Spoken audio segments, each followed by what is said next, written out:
प्रश्न जो आपने खूब देखे भी होंगे। आज आप इन्हें 10 मिनट के अंदर सीख जाएंगे दोस्तों और ज़बरदस्त सवाल करेंगे। देखिए आपने क्या करना है, ये हैं हमारे पास रुपए और ये हैं उसके नंबर। ठीक है दोस्तों, 4 रुपये में 6 पेंसिल खरीदता है और 6 रुपये में 4 पेंसिल खरीदता है। ठीक है, तो अब देखो ये पेंसिल जो है इनकी संख्या बराबर कर लो दोस्तों। इन दोनों का एलसीएम 12 होता है। इसको 2 से गुना कर लो, इसको 3 से। जब इसको 2 से अंदर गुना करेंगे तो 2 चौक जो है 8 हो जाएगा, 6 दूनी 12 और ये हो जाएगा 3 छिक 18 और 12। इससे क्या पता चला दोस्तों कि जो है 12 पेंसिल बिकी।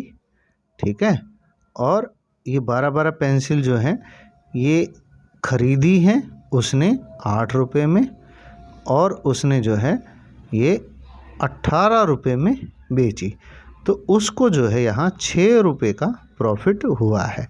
6 रुपये का प्रॉफिट, 8 रुपये पे उसको 6 रुपये का प्रॉफिट होता है। तो दोस्तों ये जो है कितने परसेंट हो गया। ठीक है ना, तो ये जो है 2 तिया 6 होता है, 2 चौक 8 होता है और ये 25 होता है और 25 तिये 75% उसको प्रॉफिट हो रहा है। ये हमारा आंसर आ गया। कुछ समझ में आई बात दोस्तों? आप देखिए हमने किया क्या है, उस बात को समझ लो कि हमने रुपए और संख्या 2 रेशो लिए। रुपए यहाँ रखते हैं और संख्या यहाँ रखते हैं और इनकी संख्याओं को बराबर कर लें, तभी तो पता चलेगा कि भाई ये जो है 12 पेंसिल खरीदी इतने में और 12 पेंसिल बेची इतने में। अब समझ में आ रही है बातें? ठीक है ना। अगला सवाल भी ऐसा ही है दोस्तों, थोड़ी देर में आप सब सीख जाओगे। अगले सवाल पे चलते हैं।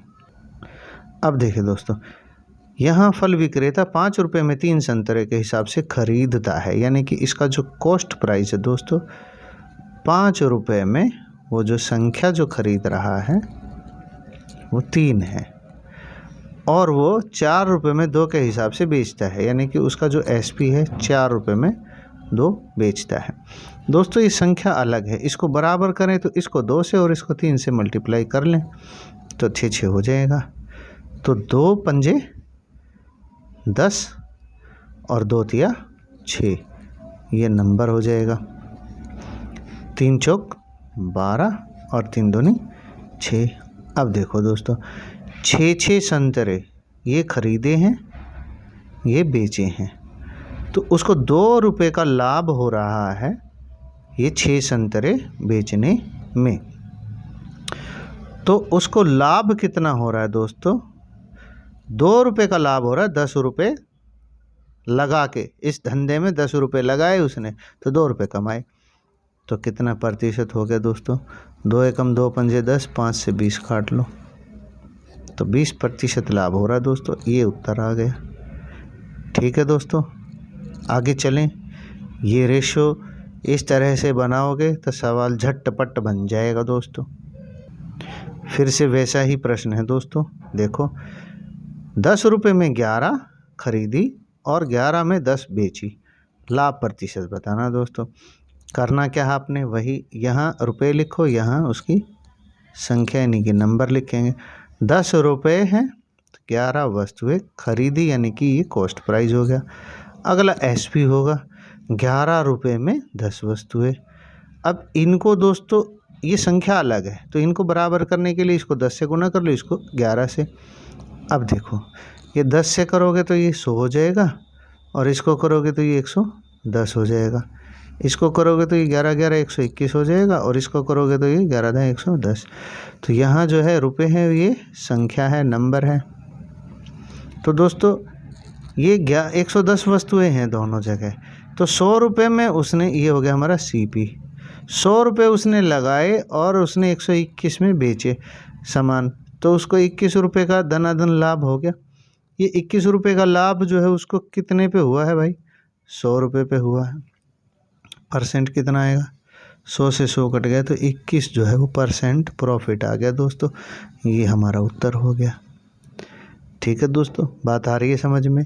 आपने करना क्या है, जब भी इस तरह के सवाल आए, नींबू, संतरे, सेब, केले, कुछ भी, टॉफ़ी, जो भी मिले, संख्या, रुपए और संख्या, एसपी और सीपी और एसपी, क्रय मूल्य, विक्रय मूल्य, यहाँ से दोस्तों संख्या बराबर करते ही आपकी सारी चीज़ें समझ में आने लगेंगी।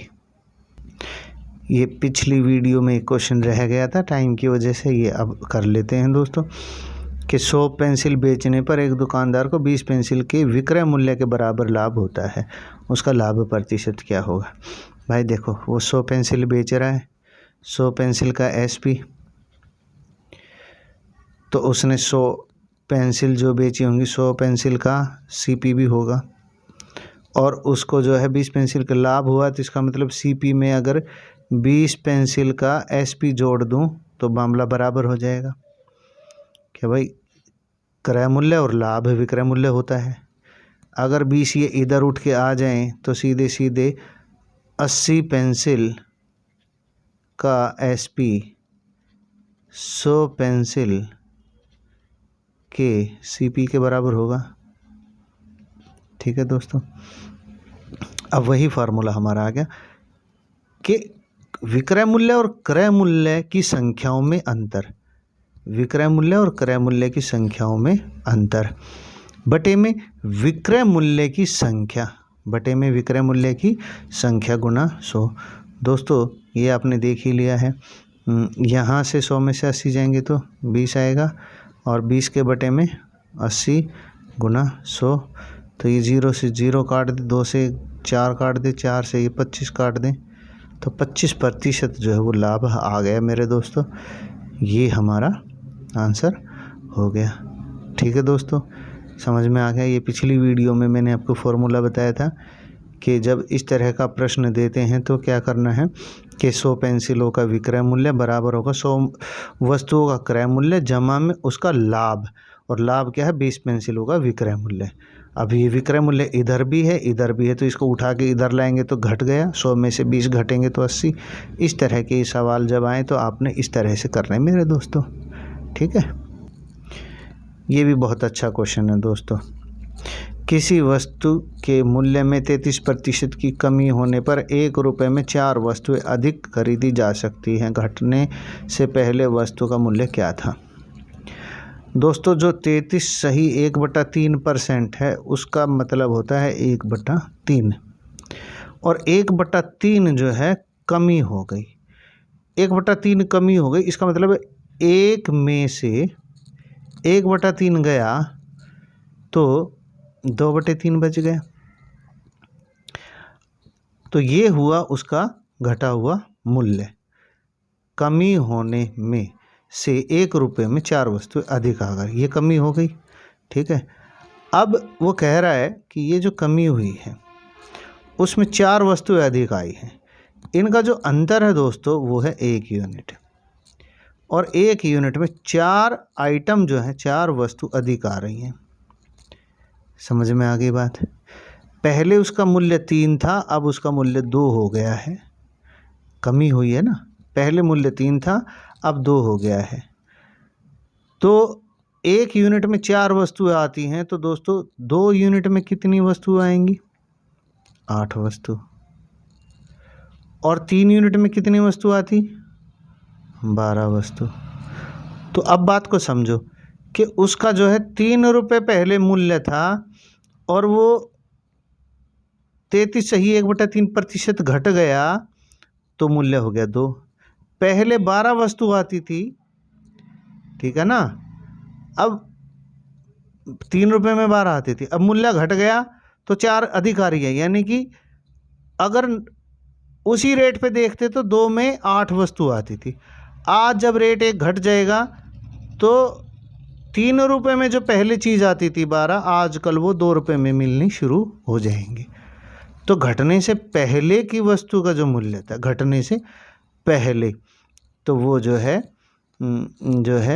उसका जो है 2 में उसको 8 वस्तुएं मिल रही थी, यानी कि 2 में का मतलब है कि उसका पुराना जो रेट था उसको 8 वस्तुएं मिल रही थी, अब नए रेट में उसको 12 वस्तुएं मिलेंगी।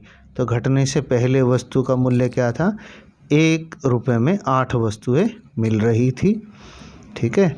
और जब उसका 33% रेट घट जाएगा तो उसको जो है घटने के बाद 1 रुपये में 12 वस्तुएं मिलेंगी घटने के बाद, ठीक है ना, घटने के बाद। और सवाल है घटने से पहले का, तो घटने से पहले उसको 8 मिलेंगी, ठीक है, और घटने के बाद उसको 12 मिल जाएंगी, इसीलिए 4 वस्तुएं अधिक खरीदी जा सकती हैं अगर वो मान लो 3 रुपये से 2 रुपये कर दे तो, ठीक है दोस्तों। तो वीडियो अधिक लंबी हो जाएगी, फिर अपलोड नहीं होती मेरे दोस्तों।